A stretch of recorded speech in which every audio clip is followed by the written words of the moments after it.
Saat seorang influencer wanita sedang makan siang bersama dua asistennya dan pergi tanpa membayar. Saat pemilik restoran akan menagih uang makan mereka, mereka malah marah dan mengancam pemilik resto. Jika dia tidak meminta maaf dan berlutut, influencer ini akan memberi ulasan yang buruk dan membuat restorannya bangkrut. Mereka sering melakukan hal ini dalam sehari-harinya dan selalu mendapat banyak keuntungan. Namun, kali ini mereka berurusan dengan orang yang salah. Pada saat ini, ada influencer wanita pergi ke restoran dan dia berusaha untuk tidak membayar makanannya, tapi ketika pemilik restoran melihat ini, dia lalu menghentikan mereka dan berkata, "Kalian belum membayar makanan ini." Tapi tiba-tiba influencer itu marah dan mengancam akan memberi ulasan yang buruk agar restoran itu bangkrut. Ini adalah pertama kalinya pemilik restoran melihat orang tidak tahu malu. Bos resto lalu terpaksa memberi mereka makanan gratis agar mereka tidak membuat masalah. Tapi influencer itu tidak puas. Influencer wanita itu lalu menjatuhkan ponselnya dengan sengaja dan menuntut bos resto untuk mengganti 10.000 yuan. Tapi pemilik restoran menolaknya. Influencer itu memerintahkan asistennya untuk merusak restonya. Melihat restonya dihancurkan, sang pemilik merasa putus asa dan akhirnya pemilik resto hanya bisa memberinya uang untuk menyelesaikan masalah. Namun influencer itu tidak berhenti sampai di sini.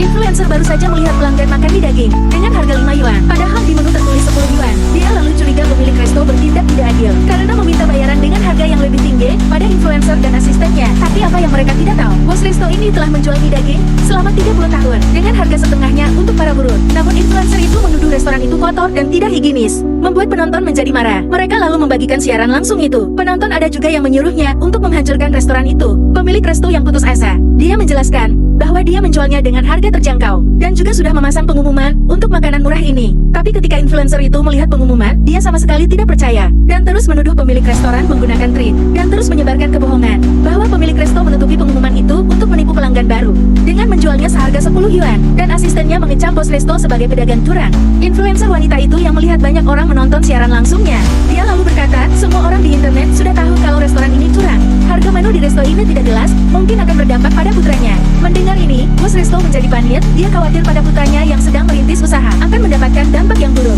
Tapi apa yang dia tidak tahu, putranya kini telah mendirikan grup Xiao yang bernilai ratusan juta dolar. Saat ini, influencer wanita itu juga sedang mengharapkan investasi dari grup Xiao-nya. Lalu bos resto itu berlutut meminta maaf demi masa depan putranya. Influencer wanita itu lalu menarik rambut bos resto dan memaksanya mengakui kecurangannya sebagai pedagang dengan daftar menu yang tidak jelas dan menggunakan minyak goreng curah. Saat putra bos resto menonton siaran langsung itu, seketika dia marah dan meminta asistennya untuk mencari tahu perusahaan mana influencer wanita itu bekerja dan langsung memblokir perusahaan itu dari kota ini. Asistennya dengan cepat menemukan perusahaan di balik influencer wanita. Ternyata itu adalah perusahaan jaringan Wanji Xinjiang yang kebetulan juga sedang bernegosiasi investasi dengan perusahaan kita. Putra bos resto lalu berkata untuk tidak berinvestasi di perusahaan seperti itu, lalu meminta asistennya untuk menghubungi departemen investasi. Pada saat ini, walaupun bos resto sudah meminta maaf dan mengakui tuduhan palsunya, tapi influencer wanita itu belum puas. Melihat jumlah penonton online yang melebihi 100.000, dia seketika kegirangan. Asistennya lalu berkata, "Kita harus tetap menjaga popularitas siaran langsung ini, supaya kita bisa mendapat jutaan penonton.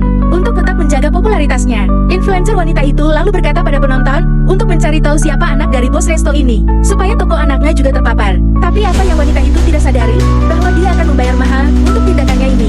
Ketika bos resto mendengar influencer wanita itu berniat membahayakan anaknya, dia lalu maju untuk menghentikannya, tetapi dia didorong hingga jatuh oleh asistennya. Lalu putra bos resto keluar mobil untuk membantu ayahnya dan menangkap influencer wanita beserta asistennya.